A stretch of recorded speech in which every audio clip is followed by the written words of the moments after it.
Hello, everyone, and welcome to the SOC Masterclass. This session is focusing on XDR, how to deploy and adapt your business for XDR.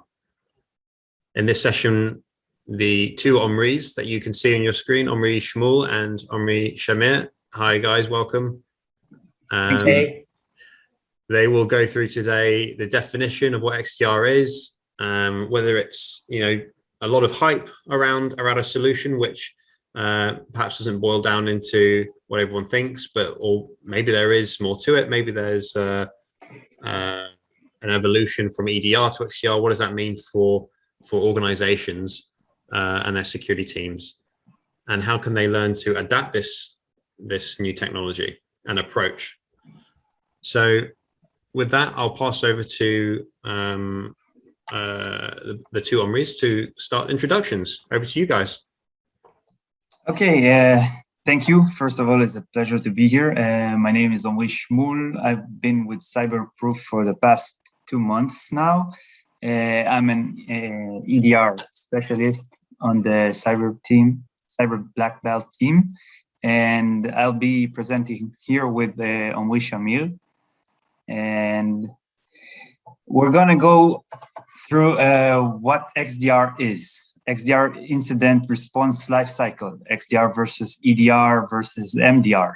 All these initials, implementing XDR into enterprise environments, XDR-oriented services, and at the end, there will be a short quiz.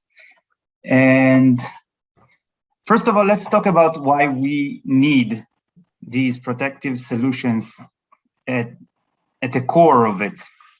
88% of organizations worldwide experience spear phishing attempts. Cyber crimes were up by 600% due to COVID virus. Average cost of recovering from ransomware attacks was $1.8 million. Now, all this only shows us that there's a trend building up over the years.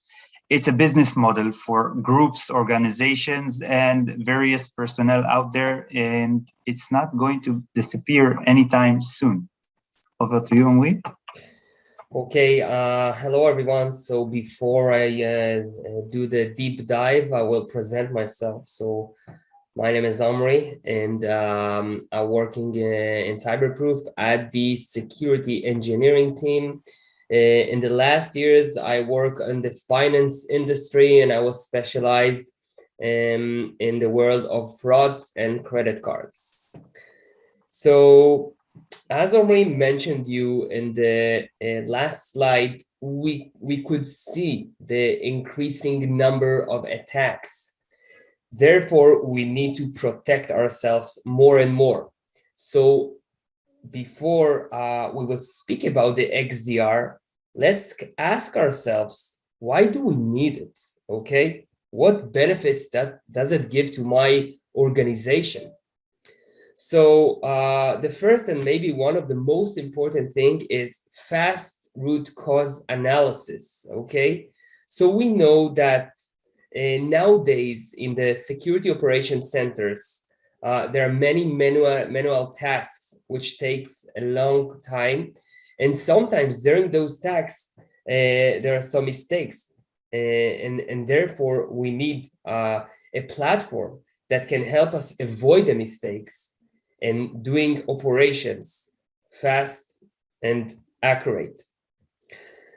In addition, another big problem that we have today is the false positive. Now, false positive, it's good to have it. It depends on the quantity of it. So as long as 5% of our security incidents tagged as false positives, we are in a good place. But what happens if we have 30% or 40% false positive? It means that we need to do a lot of tuning. The XDR helps us to do that. Automating response or orchestrated response. So XDR help us to build processes in an optimized way, so we can actually deal with the security incidents in a better way. And the last thing, which is a big advantage, is that we can see everything in one place, okay? And in addition, it helps us in threat hunting. So let's say that we have now a campaign that we need to track a specific IP or just a hash. The XDR help us doing those kind of investigations. Now, in the next slide, I would like to go with you a few steps back and ask you, what is XDR? What is this definition? So extended detection and response, it's a new definition that came up to the industry approximately 3 to 4 years ago, I would say. It is a new holistic approach of proactive protections against today's sophisticated cyber attacks. In general, the XDR is usually a cloud solution. However, in some cases, it could be implemented on-prem, even though it is less common. So basically, we have two types of XDR, if I'm speaking from a high level. We have a hybrid XDR, which means that you can have a XDR of one vendor and use other third-party vendors to integrate with your XDR. Or you have a native XDR, which means that it's, how I say, all in one. So the vendor provides you the XDR as well as the third-party security devices. The XDR is a security threat detection and incident response tool that natively integrates with multiple security products into a cohesive security operating system. So how technically the XDR works? So the XDR collects data and correlates detection across multiple security layers, such as your email gateway, your threat intelligence feed, endpoint security. So endpoint security, it's a general definition, but here we speak about the antivirus agent in your endpoint, or your data loss prevention solution, even your network traffic analysis. So you can literally ingest network packets into the XDR and investigate them to understand if something went wrong. Identity and access management. In other words, you can integrate any Active Directory or any other identity management tool to understand what users you have in your organizations and how can you leverage it in the XDR. So in the next slide, I would like to speak to you about something interesting. So the XDR is designed to coordinate on threat prevention, detection, and response. It unifies as well as improves your security telemetry, analytics, and operations into one enterprise system. Therefore, it is considered as a single pane of glass platform in which it represents data from multiple sources in a unified display. So let's go on and speak about the advantages of a single pane of glass. So visibility. It provides you visibility across the entire business network and the IT infrastructure. So if we speak about the consolidation approach, in other words, it simplifies the management of the information security, especially in the XDR. Visualization. So you can make very nice queries and dashboards to have a better understanding about what's going on inside your network.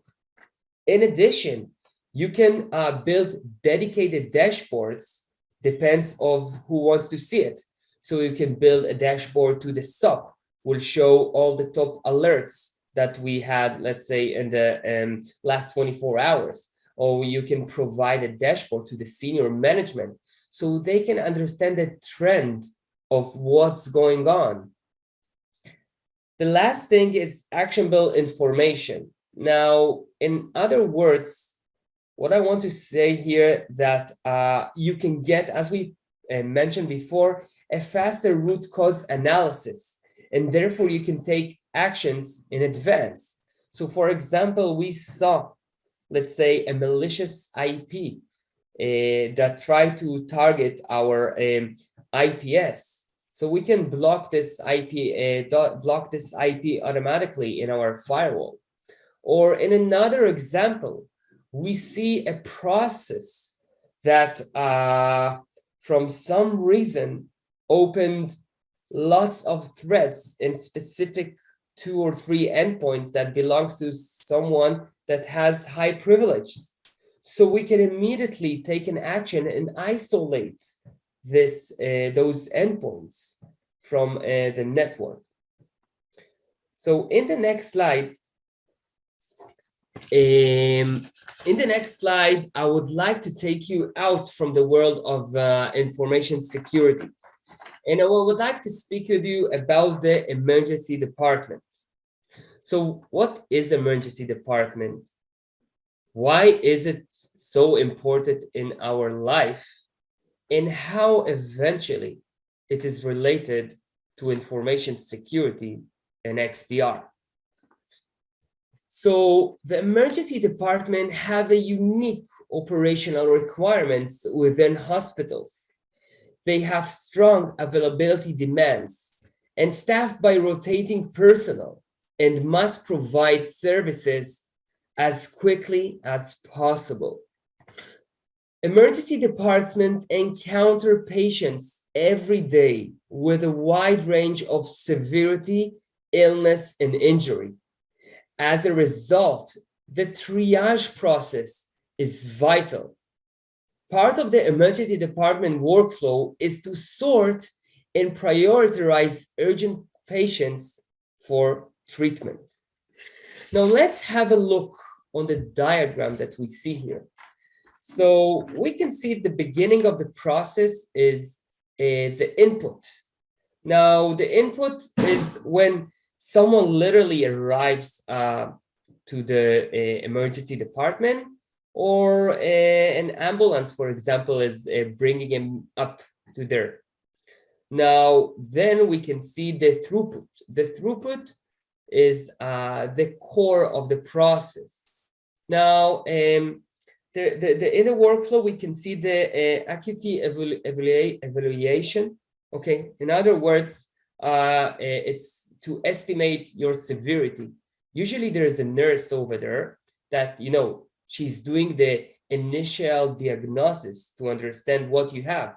So let's say if you're having a heart attack or you must go to an urgent surgery, you might be routed to another department in the hospital or stay in the emergency department for further treatments. But on the other hand, you just have a headache, and then you will just be routed to an external health center.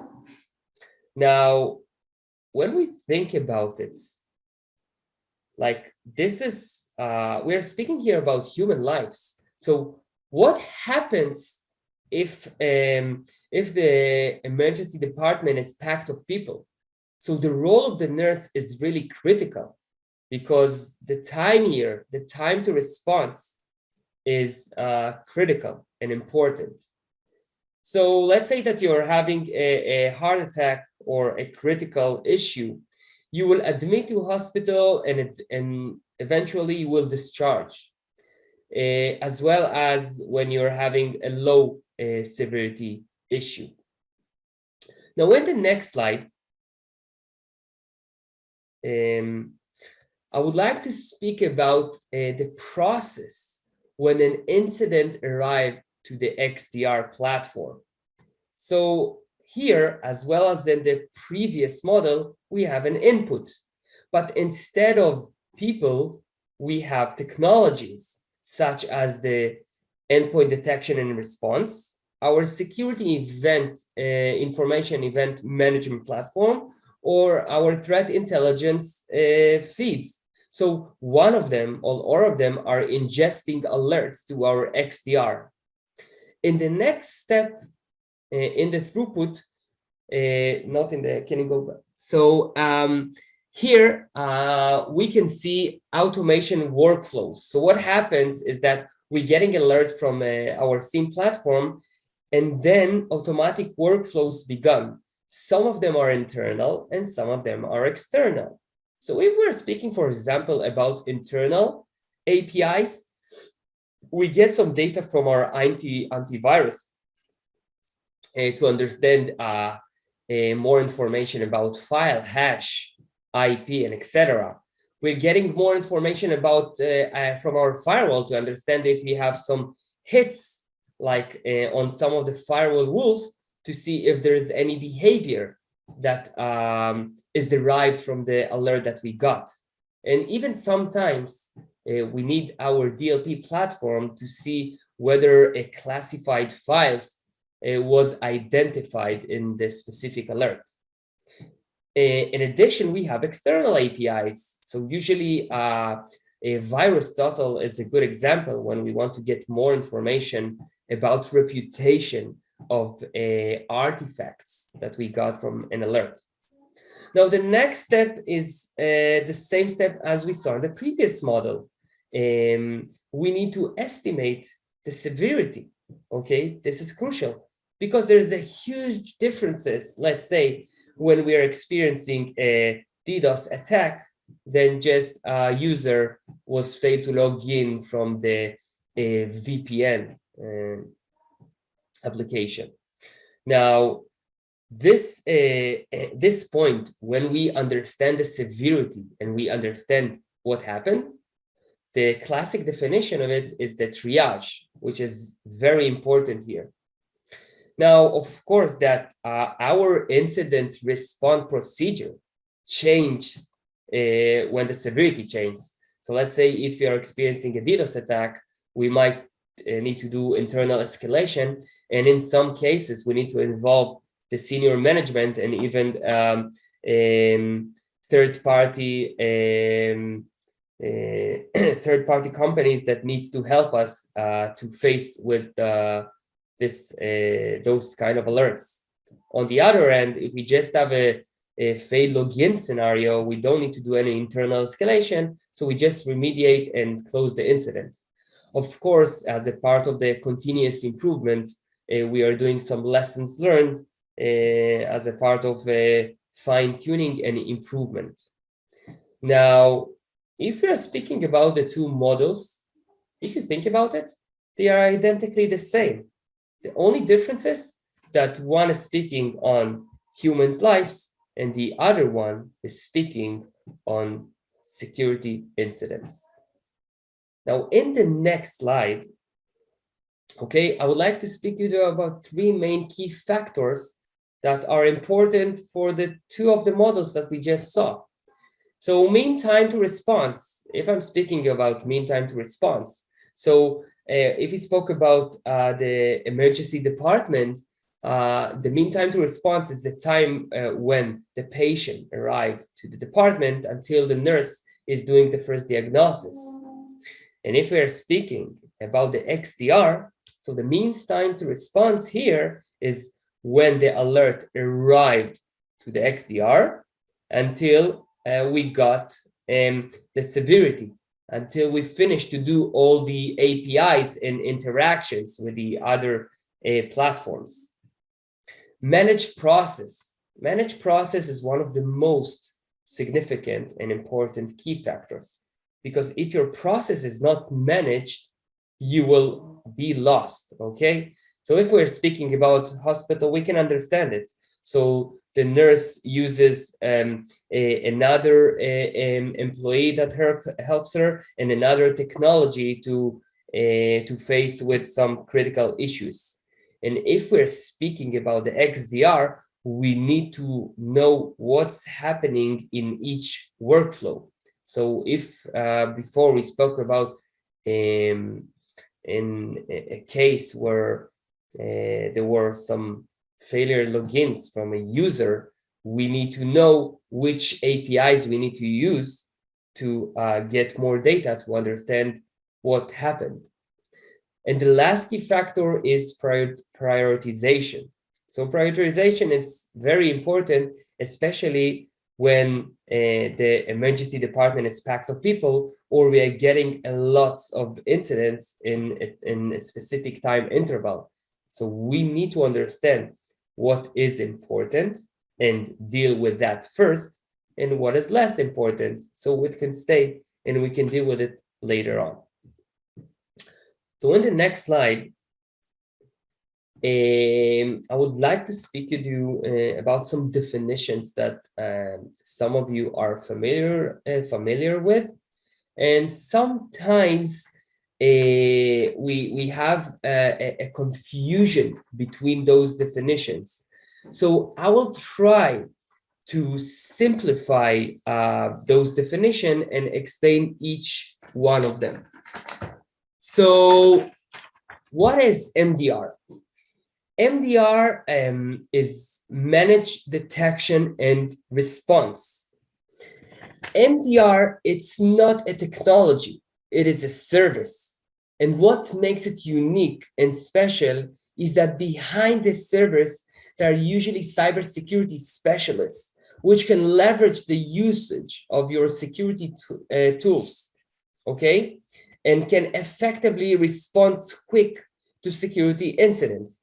So basically, in other words, they take control on your third-party platforms such as IPS, firewalls, SIEMs, and just help you to maintain them and optimize the management of them. In addition, they can help you in the incident response process. Okay, so EDR. EDR stands for endpoint detection and response. Unlike MDR, EDR, first of all, it's not a service by definition. It's more about the technology that has many products behind it, many vendors.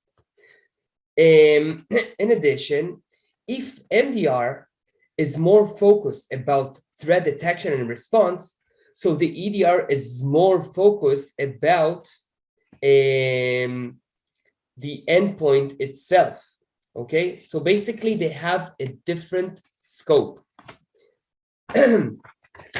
Now, don't let the definition endpoint detection and response to confuse you. The EDR has much more capabilities only than detection. It has some prevention capabilities, as well as it can predict some alerts based on abnormal behavior. And the last one is the XDR. So we spoke about the XDR already, but the XDR is more holistic. It's more general. So the EDR, it's just an input to the XDR.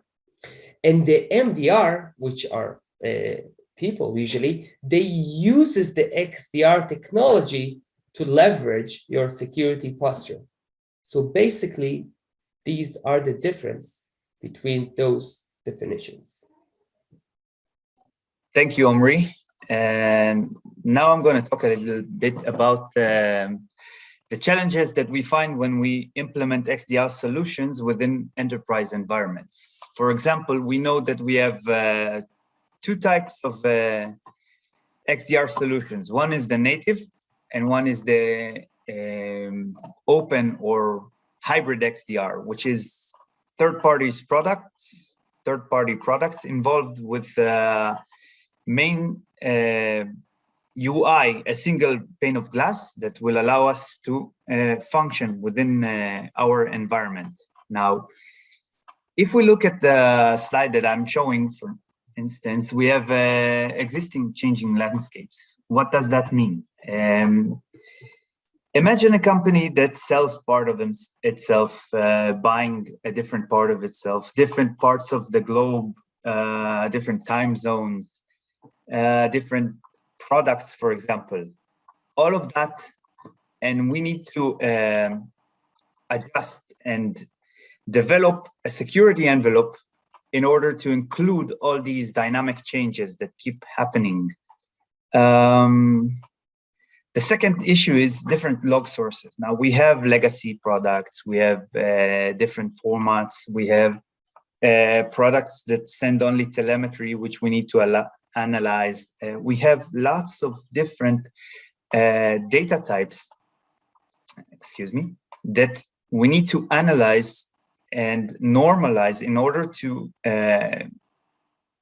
create correlations between the different types of data and achieve better visualization, better, for example, behaviors that we can find in this with using this method.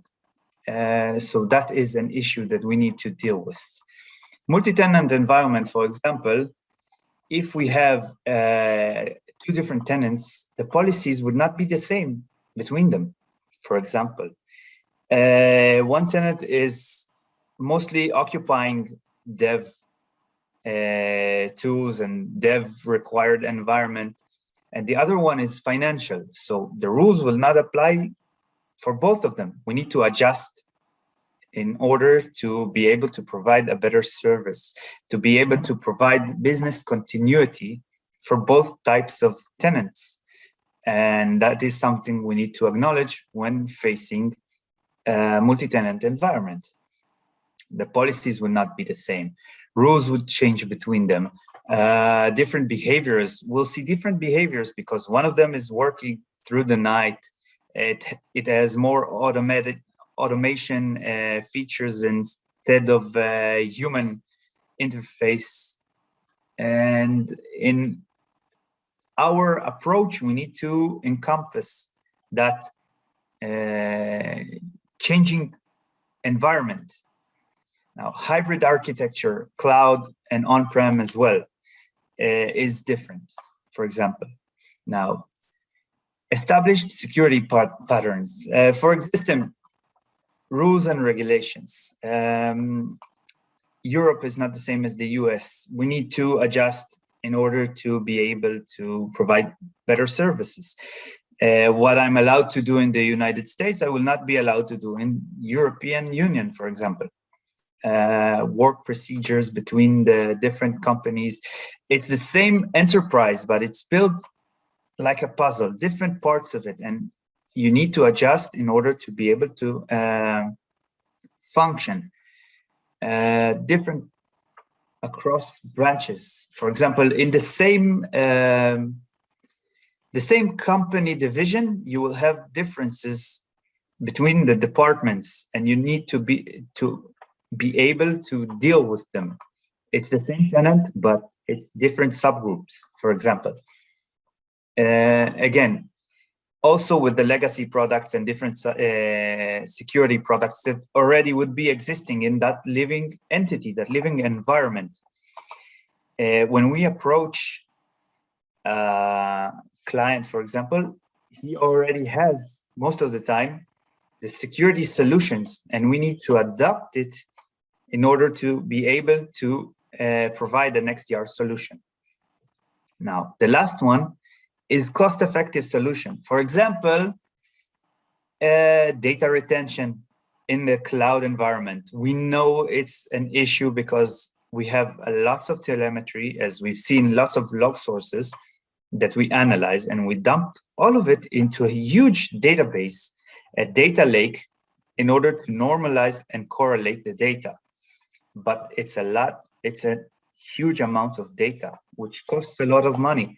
So we need to be able to migrate or aggregate the data that we need in order to provide better visibility and better, hold on, you need to cut this, sorry. Again, cost-effective solution.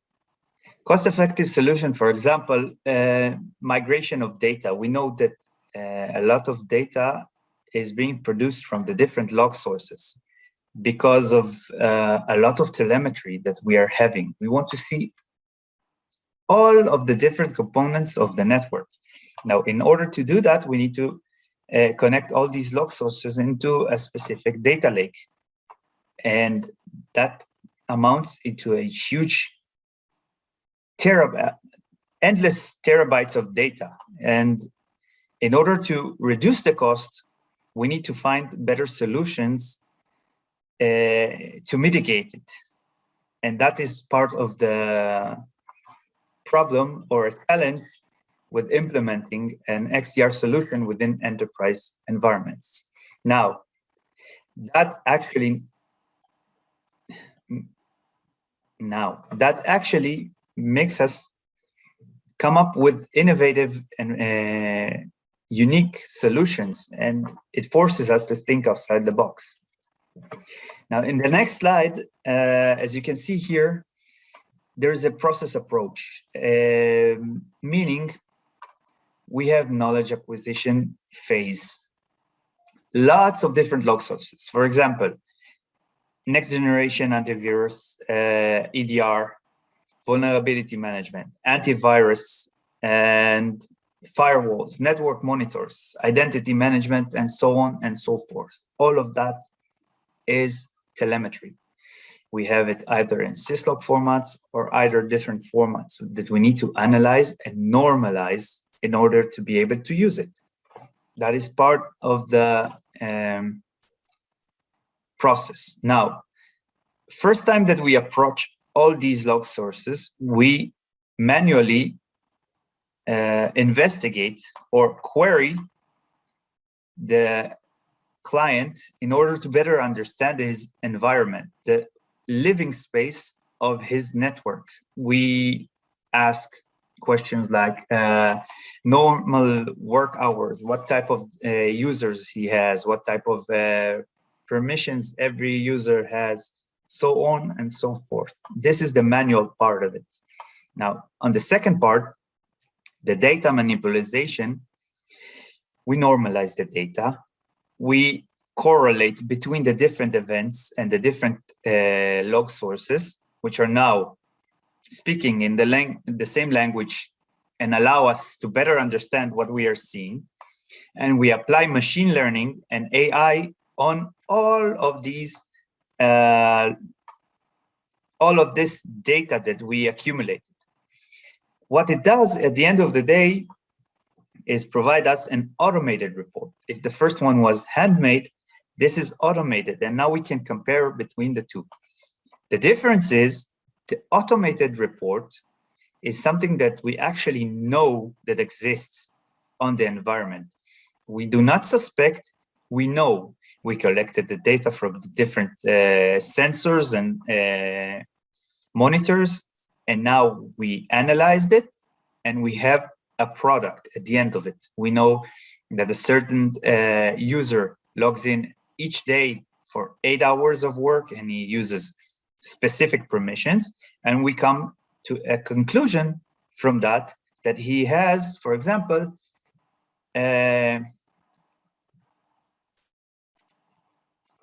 permissions that he does not need in order to perform the functions needed for his specific role.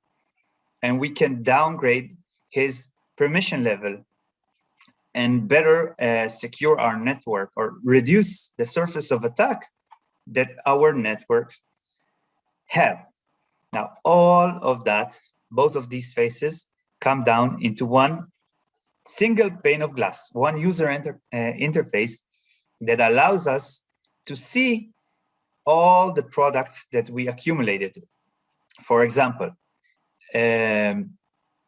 visibility is much improved because all of the data is centralized in one place. You are better able to investigate. You are better able to conduct threat hunting. You are better able to produce orchestration and automation processes and playbooks because you have better visibility.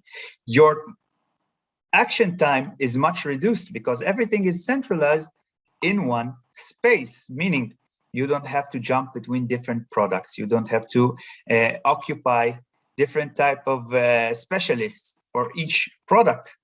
Everything is centralized in one single pane of glass. You can mitigate the part of the solution automatically. You can mitigate it manually from that single pane of glass. Everything is centralized, visualized, and shortens the time needed to action. Now, all of this also reduces the dwell time of an attacker inside your network, because you are better able to understand the different events that happen on your network. For example, if we have one endpoint that produces a different type of behavior on a specific hour of a day, of a week, and we see that in a different branch office or a different company within the enterprise, and it's repeated, we can see that we have a pattern, and we can investigate, and we can either exclude or drill it forward in order to better understand it. And if it's an event or an alert, we can mitigate it.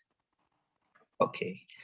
Some XDR-oriented capabilities, for example, platform management and security, threat hunting, and use case engineering. Now, all of these come down to the brains and the utility of the operations of XDR. Platform management, you have a single platform. You don't have to jump between them. Upgradations, tweaking, fine-tuning, everything is done behind the scene. It's business continuity. You do not lose man hours, you do not lose visualization time. It always works. You can jump between environments, you can stay on the same environment. For the user, it's not, it does not affect your usage of the system. Again, we augment the security teams with our own specialists, because as part of the product, we have specialists that help monitor and mitigate issues. Active threat hunting would be done much easier because you have a single pane of glass. You don't have to jump between different products, collect different logs, try to analyze and correlate manually between events. Everything is done in one place.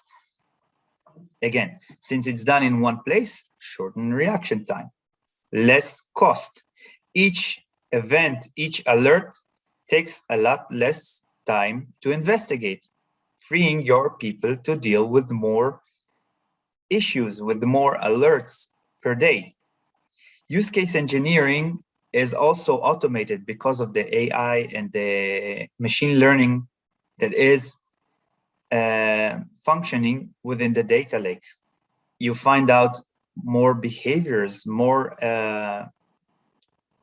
you gain more visibility because you analyze more different log sources and data types within one place, and you can better correlate between them.